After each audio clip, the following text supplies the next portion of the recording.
Shalom, shalom encore. Et avant que nous commençons, comme c'est notre tradition, nous allons remercier le Seigneur qui nous a donné sa parole. Vous pouvez suivre avec moi ou en français avec Katia qui traduit aujourd'hui. Béni sois-tu, Seigneur notre Dieu, roi de l'univers, qui nous a donné la parole de la vérité et qui a planté la vie éternelle en nous. Béni sois-tu, ô Seigneur, toi qui nous as donné ta parole.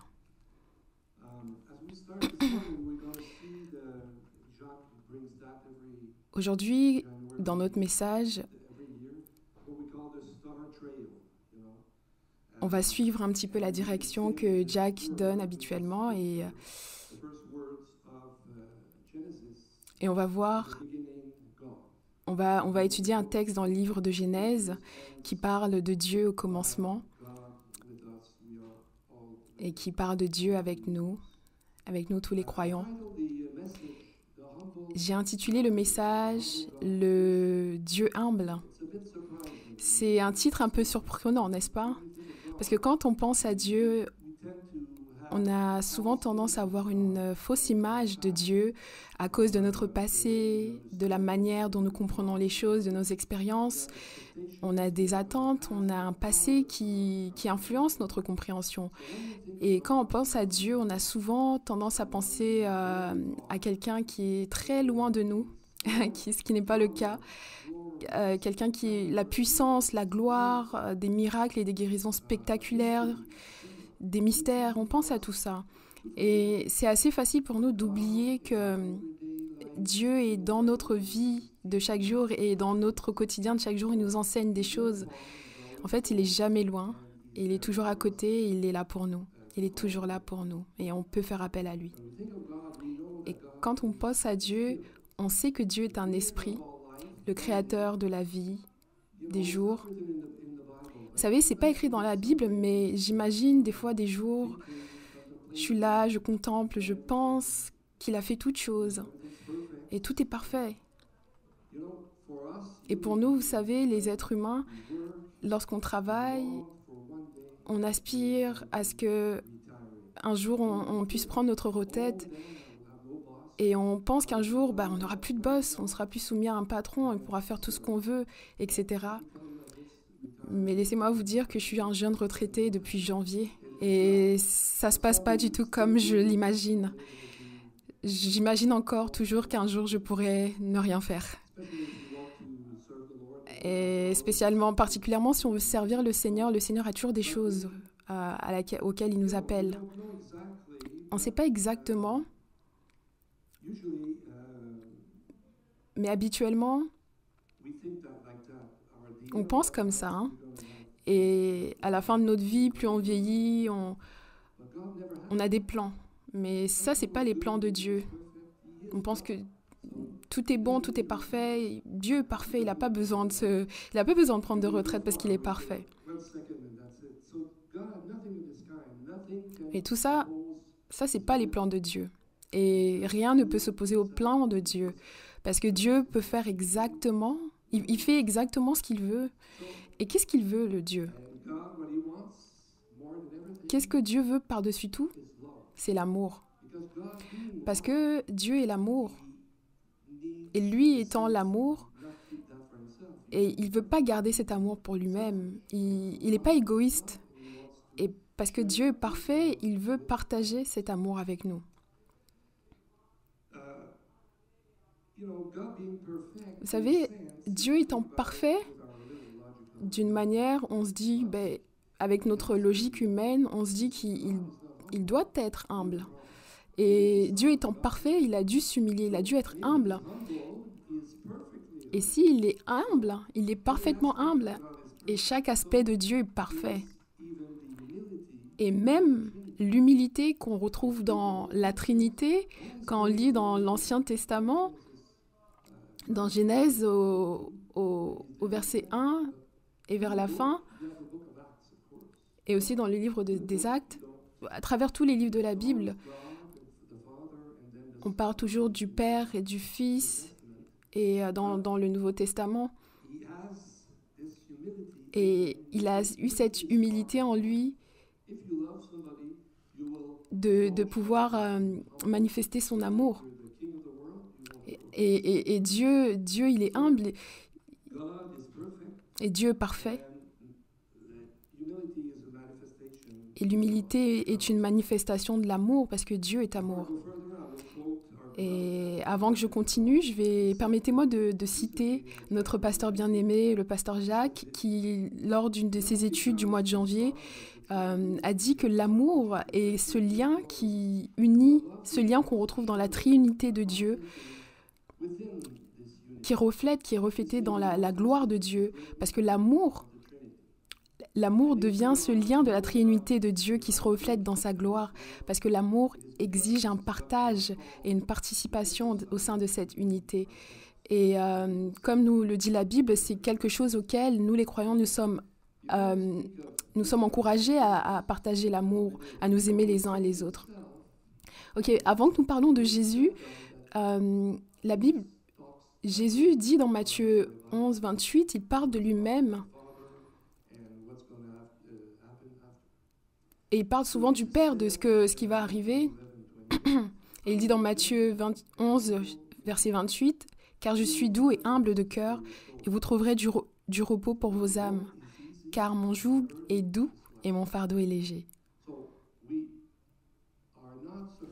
Donc on n'est pas surpris. On n'est pas surpris par le fait que Jésus était humble, parce qu'il l'a dit. Et pour Dieu, parfois on ne le sait pas vraiment. Et il y a aussi des paroles dans la Bible qui disent que Dieu est humble, mais le penser, c'est autre chose. Et on a toutes ces écritures. Et on a vu dans notre étude précédente avec Jacques que Dieu peut changer d'avis. Il peut changer ses plans concernant une situation.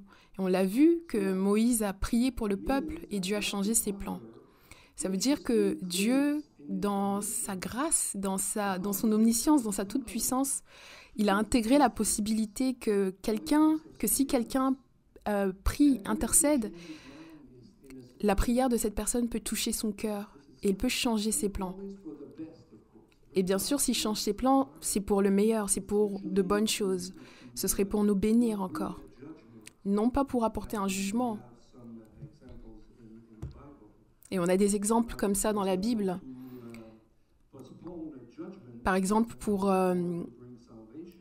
repousser un jugement ou pour donner plus de temps à l'être humain pour qu'il parvienne au salut.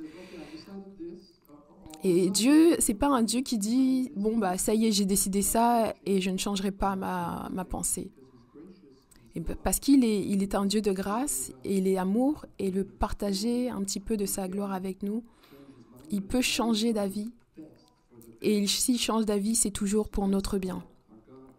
Et donc, c'est ce que la Bible nous dit que Dieu est.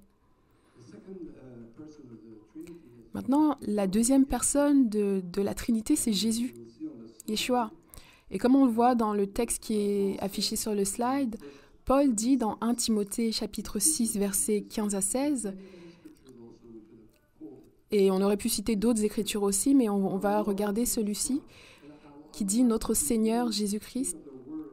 Et je veux vraiment que vous reteniez le mot que Paul va dire « Notre Seigneur Jésus, que manifestera en son temps le bienheureux, le seul souverain, le roi des rois et le Seigneur des seigneurs, qui seul possède l'immortalité et qui habite une lumière inaccessible, que nul homme n'a vu, ne peut voir, à qui appartiennent l'honneur et la puissance éternelle. Amen. » Donc ça, c'est 1 Timothée chapitre 6.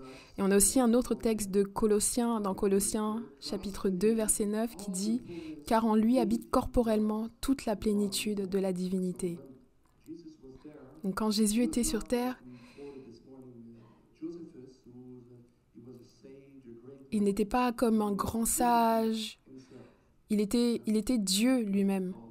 C'est ce que Paul dit ici, il était homme mais rempli de Dieu. Et la Bible nous parle, nous dit qui il est, et il est décrit comme celui qui est béni. Il est le seul souverain, il est le roi des rois, il est le Seigneur des seigneurs, l'Éternel. Il habite une lumière inaccessible, et en lui habite corporellement toute la plénitude de la divinité. Dites-moi, est-ce que vous voyez un petit peu Jésus de cette manière? Est-ce que vous vous l'imaginez de cette manière? Eh bien, c'est comme ça qu'il est. Et c'est qui il est, d'après ce que nous dit la Bible. Et rappelez-vous de la grandeur de Dieu. C'est quelque chose qui est toujours bon pour nous. Et des fois, on a besoin de rafraîchir un petit peu notre vision. Et l'auteur de la lettre aux Hébreux nous montre quelque chose de surprenant, une déclaration assez surprenante, où le Seigneur lui-même pose une question et lui-même y répond. Dans Hébreux 1, chapitre 1, versets 5 à 6, il dit « Car auquel des anges Dieu a-t-il jamais dit « Tu es mon fils et je t'ai engendré aujourd'hui ?»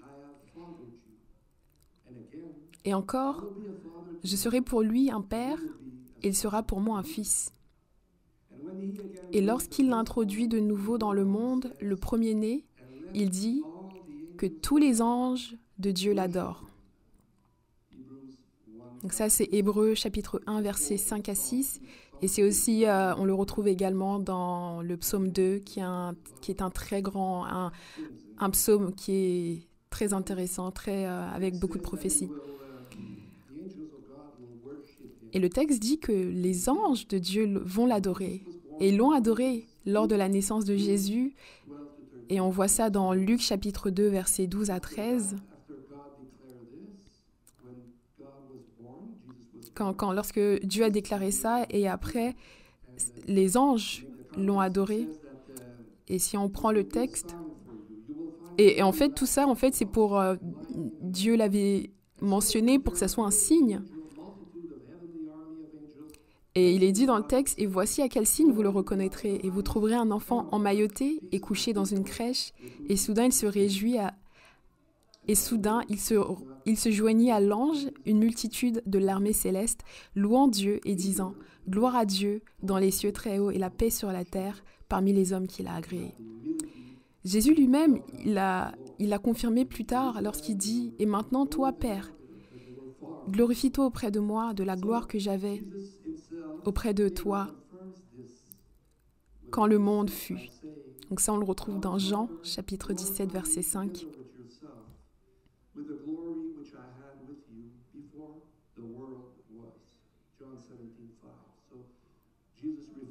Donc Jésus fait référence à ce texte. Dans ce texte, Jésus fait référence encore à cette parole que Dieu avait dit de lui. Et les anges vont encore l'adorer. Ils vont encore tous l'adorer. On le voit dans Apocalypse chapitre 5, versets 11 à 13, quand on parle du règne de Jésus. Et il est dit, « Je regardais et j'entendis la voix de beaucoup d'anges autour du trône et des êtres vivants et des vieillards, et leur nombre était des myriades de myriades et des milliers de milliers. Ils disaient d'une voix forte, « L'agneau qui a été immolé est digne de recevoir la puissance, la richesse, la sagesse, la force, l'honneur, la gloire et la louange. » Et toutes les créatures qui sont dans le ciel, sur la terre, sous la terre, sur la mer, et tous ceux qui s'y trouvent, je les entendis qui disaient « À celui qui est assis sur le trône et à l'agneau soit la louange, l'honneur, la gloire et la force au siècle des siècles. » Et si on repart au texte qu'on avait lu dans Hébreux,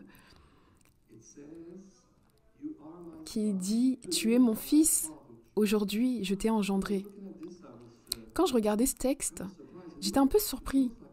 Ça ressemble comme à un plan, à un projet, à une déclaration que un jour, on ne sait pas quand et où, que c'est comme si Dieu dit quelque chose aux anges. On ne sait pas exactement, mais il leur dit quelque chose. Et il dit, « Tu es mon fils et aujourd'hui je t'ai engendré. » Vous savez, des fois j'essaie de dire, de me demander, je me demande pourquoi est-ce que Satan est, pardon du terme un peu stupide, mais quand on regarde dans les premiers versets du texte de Job, on voit qu'il est une créature en fait, qui a voulu prendre la place de Dieu.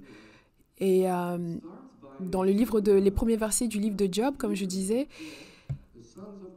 on peut supposer que Satan a a entendu la conversation de Dieu, de ce qu'il disait aux anges, que tu es mon fils et je vais t'engendrer, qu'il prévoyait la venue de Jésus. Et Satan, on peut s'imaginer, on n'est pas certain, donc on dit peut-être que peut-être que Satan était là et il a entendu cette déclaration. Et il a entendu que Dieu avait ce plan merveilleux pour l'humanité, de la venue de Jésus. Et cela ne lui a pas plu. Cela n'a pas plu à Satan et c'est peut-être pour ça qu'il a décidé de se rebeller. Mais bon, on ne sait pas exactement ce qui s'est passé et quand. Mais ce qu'on sait, c'est que Satan est le père du mensonge. Jésus nous l'a dit. Et il n'est rien. Enfin, il est tout sauf humble. Il n'a pas d'humilité en lui et pas d'amour. Et la Bible nous dit qu'il était une créature qui a voulu être l'égale de Dieu. Et encore pire, il a voulu être Dieu.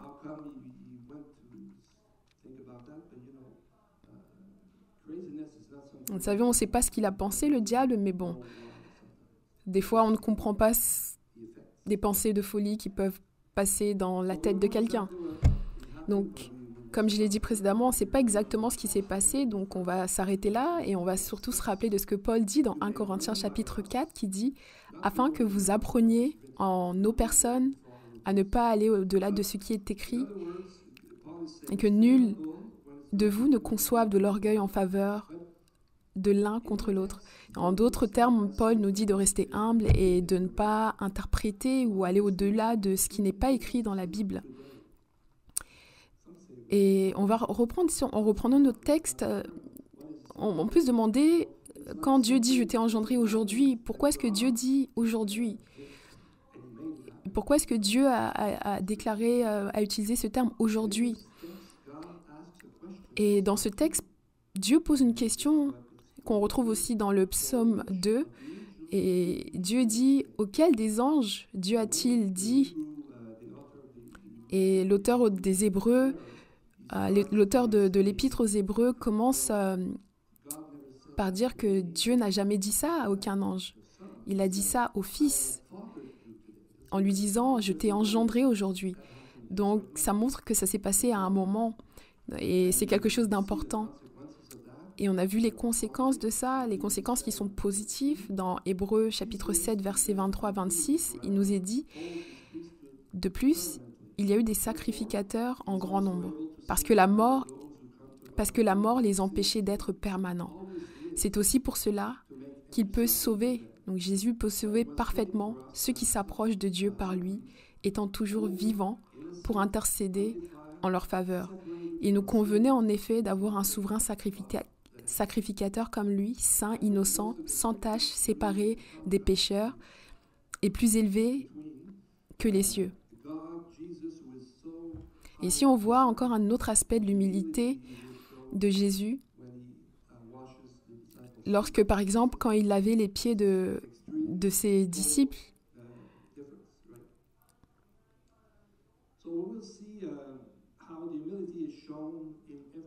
et on va voir comment l'humilité est montrée dans la Bible au travers de chaque aspect de la vie de Jésus. Et on voit comment la vie de Jésus parle beaucoup d'humilité. Et même lorsqu'il était jeune, quand il était un jeune garçon, les Écritures nous disent que à un moment donné, Jésus était dans le temple et il discutait avec les anciens. Il connaissait beaucoup plus que les scribes et des fois il les enseignait même. Et Luc nous dit, mais l'ayant cherché, le livre de Luc nous dit, mais l'ayant cherché, ils retournèrent à Jérusalem pour le chercher. Au bout de 3 jours, ils le retrouvèrent dans le temple, assis au milieu des docteurs, les écoutant et les interrogeant. Tous ceux qui l'entendaient étaient frappés de son intelligence et de ses réponses. Puis il descendit avec eux pour aller à Nazareth avec ses parents et il leur était soumis. Ça, c'est dans Luc chapitre 2, versets 45 à 47. Est-ce que vous vous souvenez, lorsque vous étiez jeune, que vous aviez 12 ans ou un peu plus, vous aviez l'impression de tout savoir, n'est-ce pas? Que vous saviez tout, plus que vos parents, vos grands-parents, le Premier ministre. Mais Jésus, lui, n'était pas comme ça. il savait tout, lui. Il savait vraiment tout. Et il disait pas, oui, je suis Dieu, je sais tout. Non. Mais lui, Jésus, il savait tout. Et malgré ça, il est comme resté soumis à ses parents. Et il aurait pu dire, j'ai seulement 12 ans et je suis Dieu et je sais tout. Mais il n'a pas agi comme ça. Et on va voir, on a vu là comment il était jeune et on va voir quand il sera plus âgé. Et même, à travers tout son ministère et même sur la croix, il parlait toujours de Dieu. Il a toujours placé son Père au-dessus de tout dans sa vie, que ce soit dans ses paroles ou dans ses actions. La Bible nous dit qu'il était humble dès la naissance. Il a eu une naissance vraiment très simple, né dans une étable. Il était humble aussi lorsque il a touché des lépreux que personne ne touchait, et les a purifiés. Il a aussi fait preuve d'humilité lorsqu'il a calmé le cœur des disciples qui étaient effrayés en leur disant « Ne craignez rien, n'aie pas peur ». Il a aussi fait preuve d'humilité lorsqu'il a calmé la tempête et il a enseigné la foi à ses disciples. Et encore, il a fait preuve d'humilité lorsqu'il a marché une longue distance pour rencontrer la femme qui était près du puits.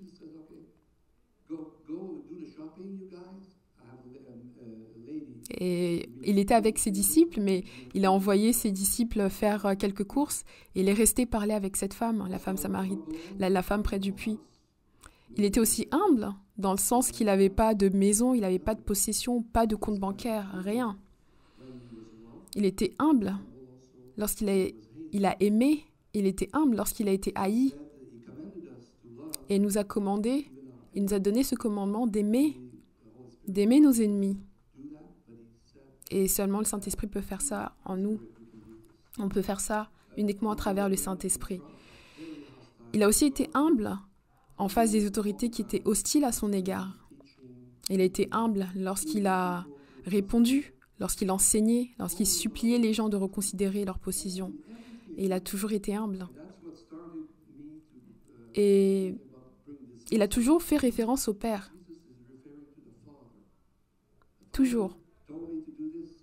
Le Père m'a dit de faire ça, je le fais. Le Père m'a dit de faire ça, je le fais. Il me dit de dire ça, je le dis.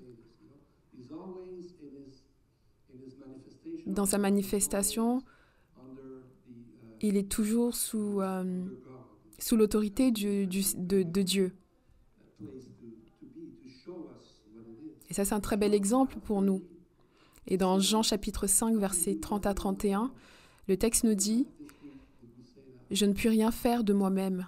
Selon que j'entends, je juge et mon jugement est juste. Parce que je ne cherche pas ma volonté, mais la volonté de celui qui m'a envoyé.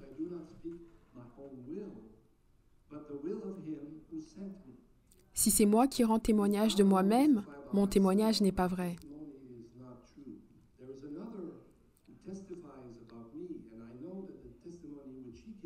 Et si un autre témoigne de moi et je sais que son témoignage me concernant est vrai.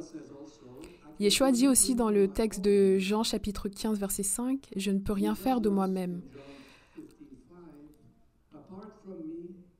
Car sans moi, vous ne pouvez rien faire. » Je vais répéter ce passage. Jésus dit, « Je ne peux rien faire de moi-même, je suis soumis au Père. » Et il nous dit encore, « En dehors de moi, vous ne pouvez rien faire. » Donc ça signifie que on peut seulement compter sur le Seigneur, sur Jésus qui lui-même comptait sur le Dieu.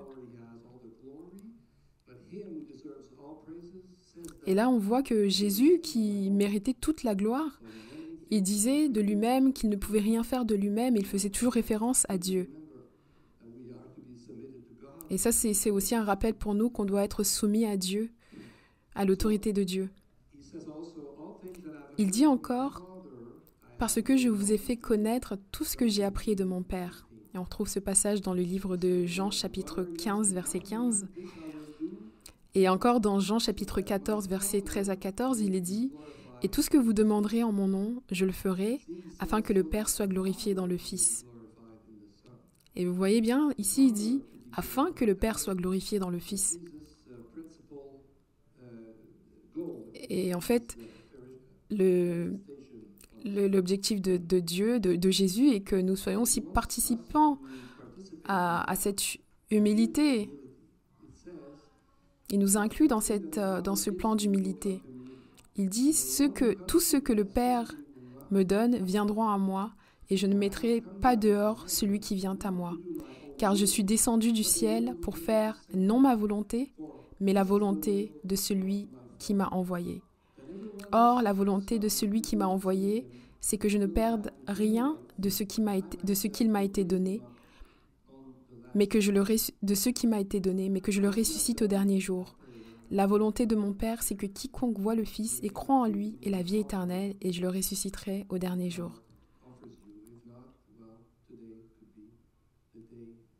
C'est vraiment une offre merveilleuse que le Seigneur nous offre, et je nous invite chacun à saisir cette offre de la vie éternelle au travers de la repentance et la confession.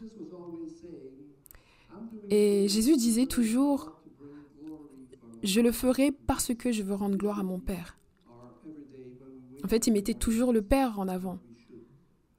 Et c'est un exemple, c'est un bel exemple pour nous, un exemple de prière qu'on devrait faire chaque matin en nous réveillant. Et le verset qui est présenté sur l'écran parle de la manière dont Jésus se voit devant Dieu.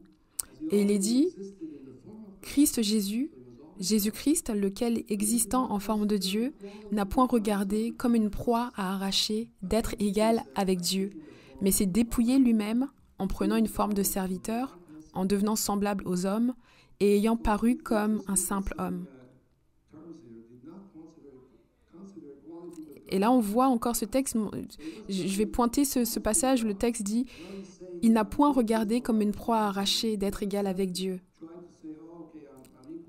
Il n'a jamais, lui qui était Dieu, il n'a jamais dit « Je suis Dieu, je peux tout faire ». Non, il n'a jamais dit ça. Et il a toujours mis le Père en avant. Il a toujours fait ce que le Père lui a demandé de faire. Il s'est dépouillé lui-même. Il s'est dépouillé de lui-même. Et il a pris l'humilité de l'humanité. Et comme dans Isaïe, on dit qu'il n'avait rien pour attirer les regards. Mais la force de Jésus se trouvait à l'intérieur parce qu'il était ce que Dieu veut qu'il soit. Il était pleinement Dieu. Et il a accepté de toujours faire référence au Père. Il aurait pu dire « Je suis aussi Dieu, je peux faire ci, je peux faire ça. » Mais il ne l'a pas fait. Et ça, c'est un très bel exemple pour chacun d'entre nous aujourd'hui. Et le texte continue et dit encore « Il s'est humilié lui-même, se rendant obéissant jusqu'à la mort, même jusqu'à la mort de la croix. » Et ça, c'est un exemple pour nous, afin que chacun de nous ne regardions pas nos propres intérêts. Et Philippiens chapitre 2, verset 4 nous dit « Il s'est humilié lui-même, se rendant obéissant jusqu'à la mort de la croix. » Et ça, c'est la chose la plus terrible qui peut arriver à un être humain, être torturé et mourir sur la croix. Et quand on se rappelle de qui est Jésus, ce qu'on a vu plus tôt,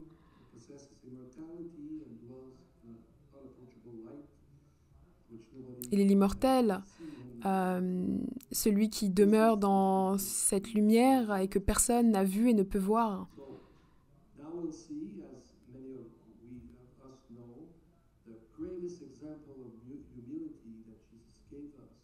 Et le plus bel exemple d'humilité que Jésus nous a donné, en plus de tout ce qu'il disait du Père, c'est lorsqu'il a lavé les pieds des disciples.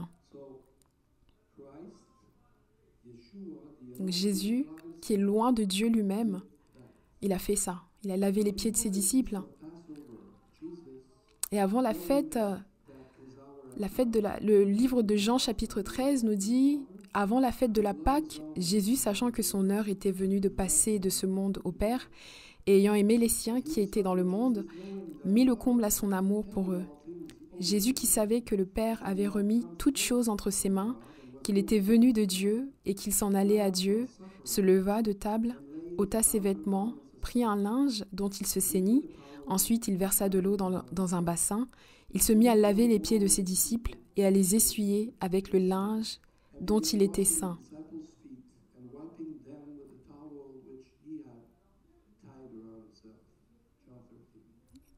C'est le texte de Jean chapitre 13.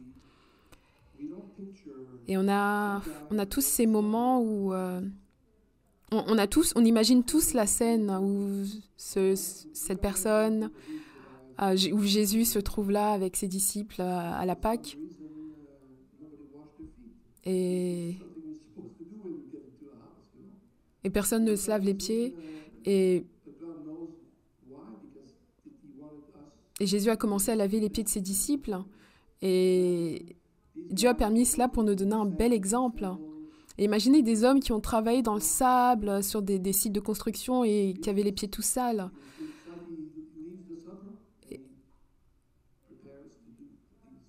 Et Jésus, il a préparé le seau avec l'eau pour leur laver les pieds. Vous imaginez faire cela?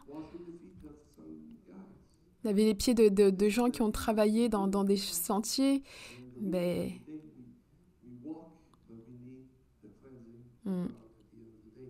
Et c'est comme nous, lorsqu'on travaille, on vit nos journées, on a aussi besoin que le Seigneur nous lave. Et le texte nous dit que le Seigneur savait que son heure était venue et qu'il allait bientôt retourner au Père. Est-ce que vous pouvez imaginer ce que vous feriez si le médecin vous disait qu'il vous restait 2 jours à vivre, que vous étiez atteint d'une maladie, qu'il vous restait 2 jours à vivre?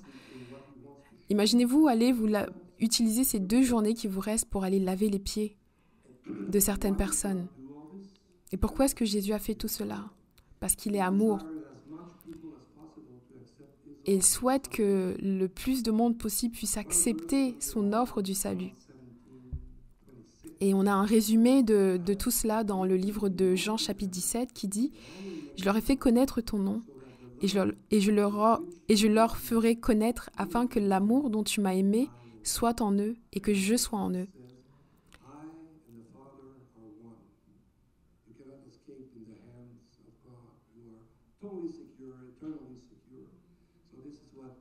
Et c'est ce qu'il dit, en d'autres termes, qu'il fait un avec le Père. Et pour résumer, c'est le désir de Dieu aussi, que nous puissions aimer Dieu, nous puissions tellement l'aimer, et qu'on puisse comprendre que aimer Dieu, c'est aussi l'imiter dans tout ce qu'il fait, dans l'humilité. Et l'humilité, c'est une leçon qu'on doit tous apprendre. Et c'est ce qu'on doit faire. Et on voit que le dernier slide, le passage du dernier slide nous dit « Imitons le Seigneur, notre Seigneur Jésus-Christ. Amen. »